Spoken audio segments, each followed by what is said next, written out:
I kept thinking this was the most exciting possible thing I could do with my life. And I think that was the truth. You know, it took me places I would have never gone.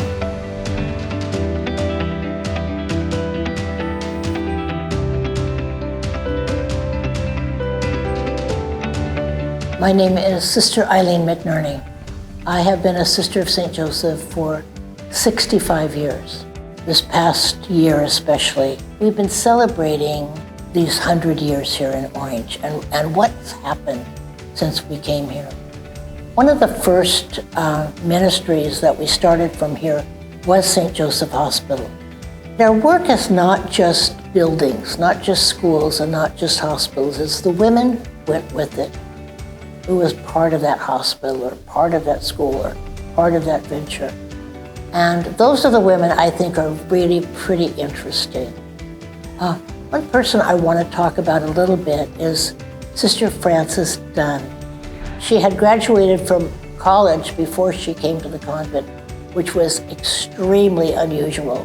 Usually we were high school grads. The fact that she walked in here with a full-blown education, people were looking at her like, okay, what do we find for you to do? How can you help us? She was extremely good at human relationships.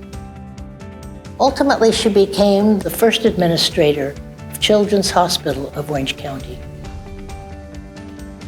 She's to me an example of someone who wanted to be a sister, trying to find her niche. And her niche ultimately was people. One of the things the youngest members were asked to do was to work in the laundry. One of the sisters who was, I think, in charge of the laundry for years was Sister Jeanne Marie Fex. She was in charge of that laundry for about 30 years. But something in her also led her to desire to start visiting men in the men's jail. Now that to me is kind of a big deal when you've been a nun all your life. I said, I'm going to go visit rough, tough men. So that's what she did. She goes down to the men's jail and she starts visiting. At Sister Jeanne Marie's funeral, somebody came out with a couple of letters to thank her. Dear Sister Jeanne Marie, you're the only person who visited me in jail. Nobody would even speak to me. My family would not speak to me. Nobody wanted to be near me, but you faithfully visited me. I am most grateful to you. I'm thinking, this is a Sister of St. Joseph. This is how a Sister of St. Joseph's supposed to be. Not how bright he is, how moneyed he is, how anything, just in need. There's a neighbor in need. And that's what he needed, was just her presence. 1975. The Vietnamese were landing in Camp Pendleton by the thousands. Sister Rosemary Redding, she'd seen a little article in the paper that said, what's needed are clothing for women, small sizes. So Sister Rosemary thought, I wear small sizes. I'll bring them some of my clothes. So she put them in a box and she drove them down to Camp Pendleton. I remember Rosemary telling me I was sort of led into this tent, large tent, with maybe 1,000 Vietnamese people. And I'm pulled up into the front. And I think one of the Vietnamese priests, he says, just share with the people what Mass is going to feel like to them if it is in English. These folks they've lost a lot of their family.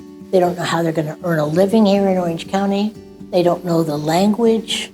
The only thing they have that they can cling to is their faith. She did not speak Vietnamese. What Sister Rosemary had was enormous zeal, a very zealous heart, an extremely compassionate heart. And she felt for them. To her, these were new neighbors. And she just knew that they had a need and she'd meet it as best she could.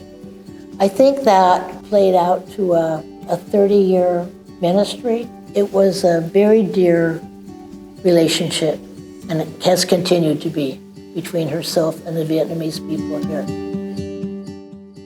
You know, I think what God is telling us to do is look at your neighborhood now. What's going on in your neighborhood? I look at my role and the role of other sisters as to say, how can we partner with you who want to walk with us? I think we Sisters of St. Joseph will be doing that. Say, okay, we can't do everything, but we can teach, we can guide, we can show you what we would do and how we would do it, and we can invite you to walk with us.